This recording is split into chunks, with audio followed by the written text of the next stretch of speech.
This is the Kansas City skyline, symbolic of all that is beautiful and modern. And Kansas Cityans are justifiably proud of these monuments to progress. But behind these great buildings lie the shadow streets and alleys that harbor thousands upon thousands of the poor and the hurt and the destitute and the derelict and oftentimes the drunk. And into these shambles came a young minister and his wife, the Reverend and Mrs. David Bulkley, to establish the gospel outpost that was to be called the City Union Mission. It's hard for us to imagine in these modern days what it must have been like for a young mother to bring her child into the slums, into the Skid Row area, to stand beside her husband in this effort. And while Mr. Bulkley passed away in 1940, Mrs. Bulkley remained in a place of leadership for many, many years. And even today, at 92 years of age, she makes a substantial contribution to City Union Mission. The film that you're about to see is the story of Mrs. David Bulkley.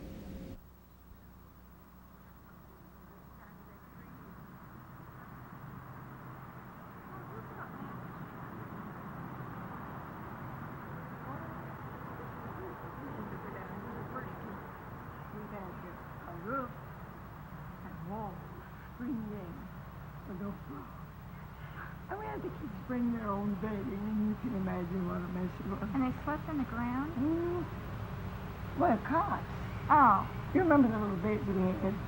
And you were on a cot next to me, and I woke you up and told you to go up and tell your daddy, but not let your mother. And you called him outside, and he said, "What do you want?" I said, "Mother, grandmother doesn't want mother here." And then I told you about Paul right there.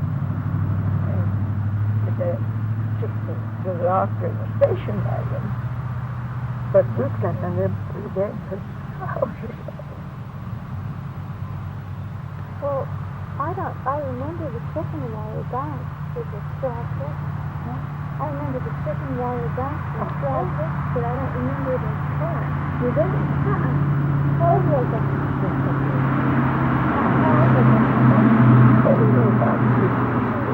I woke you up and told you what they had got your daddy to come.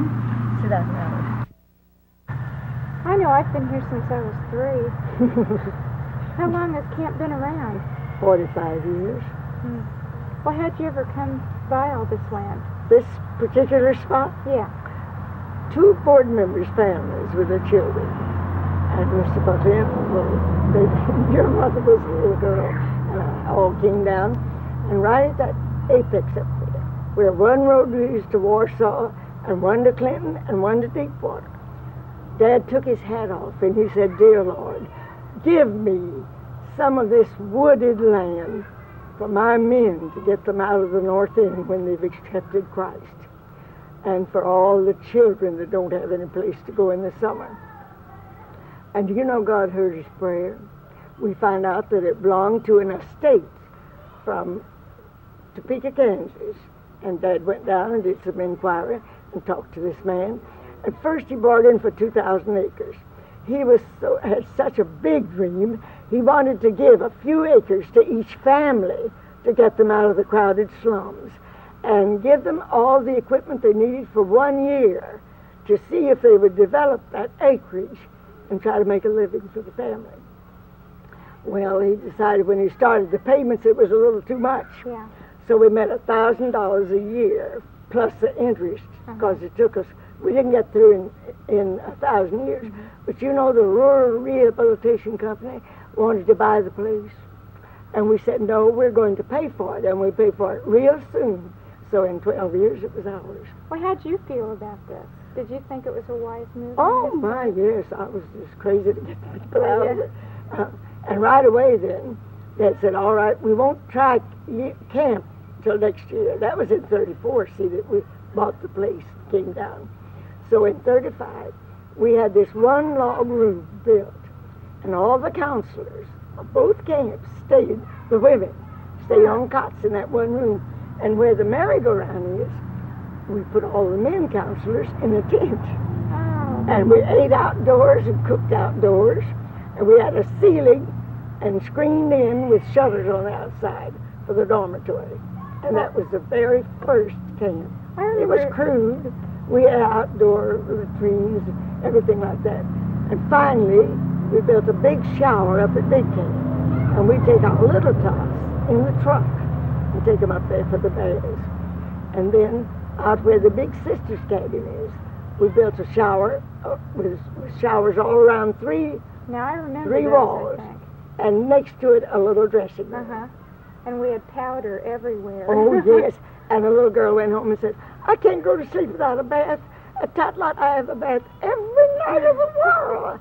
And then she was about to cry, and her mother said, I've worked in the laundry all day. I'm too tired to give myself a bath, let alone you. Oh. And then she lay down, pouted for a little while, and she got, she's so excited, and she said, I know what you can do. You can powder me, and that makes me smell so sweet. I don't have any powder. Oh, Mother, Miss Buckley's got powder for a whole house full. And that we've kept that up all these years. It takes lots of powder, but it means a lot to the little children. Yeah. Well, I remember hearing something about part of this cabin being a squatter's cabin to begin with. Oh, no, that's up at Big Camp. I see. That's the gateway. No, not the gateway. Oh, that was our prize building at first. No, it was opposite Moose Hall. Uh-huh. They moved our big moose from our bedroom here, Mr. Buckley's pet, and put it up there and named that Moose Hall. And there's a little squatter's cabin right in front of that. But we would later use it for chicken house, because for the farm, we brought down two big trucks, one for the kitchen and dining room, and one for dormitory for the men. Uh-huh. And I know Dr. Armour's wife, a young woman, came down with us one night. We spent the night. So we just moved some tables out of the dining room, and we slept on cots in there. But it was, everything was crude, but it was a lot of fun. Did you have your first camp then, the year after? 35. Right after you bought the land? Well, that was, it was in 33 when we started negotiating, but we bought the land in 34. Yeah. But we didn't have to pay anything until February of 35. And the people came down in the backs of trucks? Oh, we borrowed cars for the little tots, and some of them would be car sick. You can imagine the mess we had. But we brought the big kids in trucks. Well, where did you come up with the idea of Totlot? Because I really haven't heard of another camp. I always wanted children. I wanted a big family, and God let me keep just one little girl.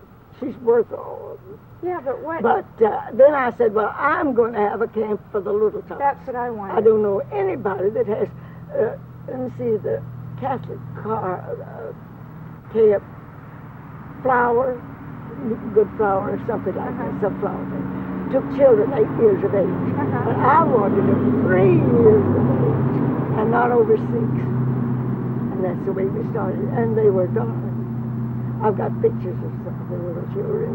And when did that start? That was at 35. 35 then, too.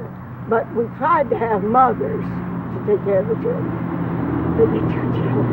Yeah. If you gave one child a little bit larger piece of meat or a little more butter on their brisket, the mothers it just wouldn't work. Yeah.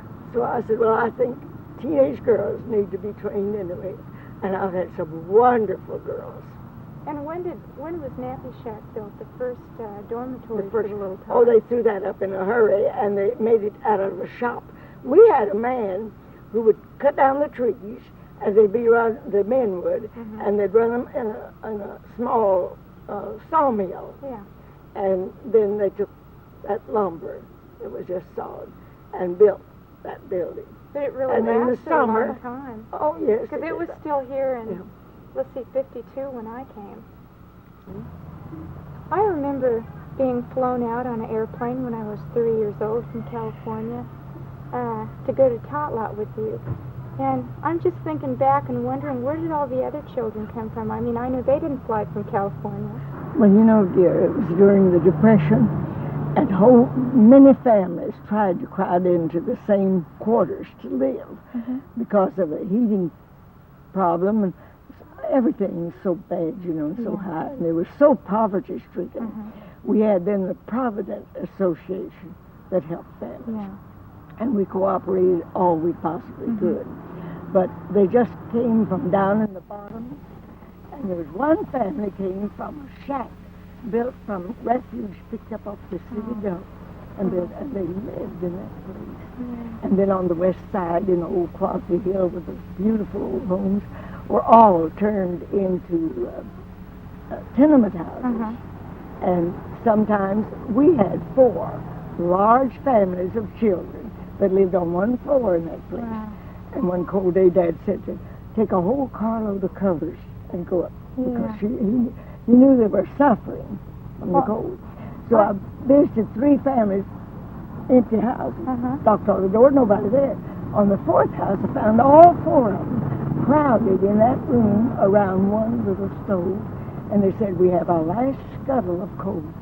And so I went straight back to the mission, and Dad sent a truckload of coal. Back at Clemens used to give us a carload.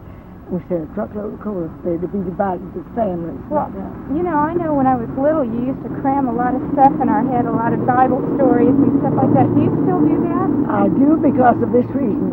Little times, especially 3 and 4. And then, of course, the 5 and 6 sometimes are not much better. But they learn by repetition.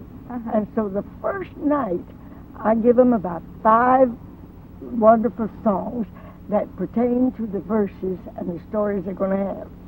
And then the next morning, do the same thing. And by the second evening, they learn it. They learn by repetition. That's the reason I cram a lot first. And then each time they repeat it, you'd be surprised how much sticks. And then you have crafts to go with it, oh, too, yes, I noticed. have something to illustrate everything. You said this week, though, the kids really like the playground. Oh, they couldn't wait. When they first get off the bus, you know, they're supposed to go in the activity room and change their clothes in the mission clothes. Children that age, even 3 to 6, couldn't bring enough clothes each one to last a week, and they wouldn't know what belonged to them after they were changed. So we take them in, and the first thing to do, the big sisters and my grown-up helpers all pitch in and change their clothes, and their clothes go in a box, and they never see the clothes. They except wear the shoes mission they clothes. keep on until, yes, we have a large wardrobe, and we dress them. And then they're allowed to go out to a tea party. Our cook already has it all fixed, you know, and ready for them the minute they go to the table. Well, you know, this has really been fantastic in my own life, and I'd just like to spend a few minutes right now just thanking God for Tot Lot. So, would you pray with me? Our Father, we thank Thee for Thy leadership and for Thy vision, and that we believe that any child that You've given a brain can fill that brain either with good or evil. And we're so glad that we have the opportunity in the little ones. In some homes, they never hear the word of God. They never hear the name Christ except in profanity. Some of them love their children, keep them clean, keep them trained. We have all kinds, and we thank You that You send them to us, and that we are able to teach them and take care of them. And Father, I just want to thank You for that right now, and thank You for it in my life too. In Jesus' name, amen.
You and me